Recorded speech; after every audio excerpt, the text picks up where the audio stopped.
Hello, my name is Joseph Desmond and I'm from the Friday class. I'm in the ELC program and I did my report on black holes. I got interested in black holes a long time ago when I read a book about space, and I read in there that black holes pull on everything that comes too close to them. So when I came to ELC, I remembered this and I decided to do my report on black holes. Now, we all know how the planets orbit the sun.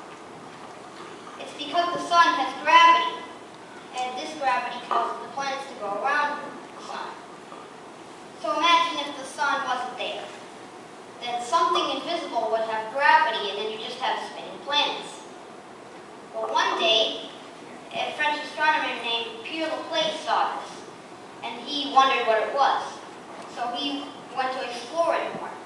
Then later on in the 1800s, another astronomer named Friedrich Bessel also saw this, and he wondered what could be invisible and have gravity. Then in the 1900s, some astronomers in Kenya also saw this, and they were baffled by this too. And they took a bit of action in it, a little bit, and they sent up a satellite called Uhuru. Then this figured out that it was a black hole, because black holes are invisible because they pull in their own light, and no one can see them.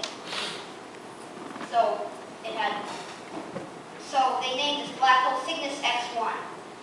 This was the first black hole ever discovered. Black holes have pretty interesting properties, such as something called spaghettification. Because the gravity in a black hole is so great, something falling into a black hole actually gets stretched. It's because, well, yes, the gravity is pretty strong, so it gets stretched like spaghetti. Also, time is warped around a black hole. This can be kind of hard to understand, but it is because space, time, and gravity are all connected. So if the gravity is stretched and space is stretched, so is time.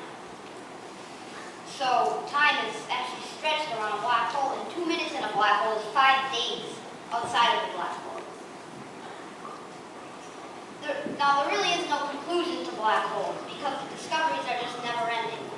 When I started this report, I was reading a lot of books to find out about black holes, and then about 3 months later, there was a new discovery of a huge black hole, the biggest black hole ever discovered. And I went to study this more. And then in February, there was another discovery of a black hole with 20 million miles per hour super winds. So I had to study this, and the discovery just never ended. There really is no conclusion to black holes. I wrote to a lot of people for my correspondence, and they all answered back, and they had very good answers to my questions that I asked them. And one of them, his name was Michael Nowak. He took me on a tour of the Chandra X-ray Observatory in Cambridge. He works for MIT and NASA. And he took me on a tour of this Chandra X-ray Observatory. It was very fun. I loved it. And I got to do this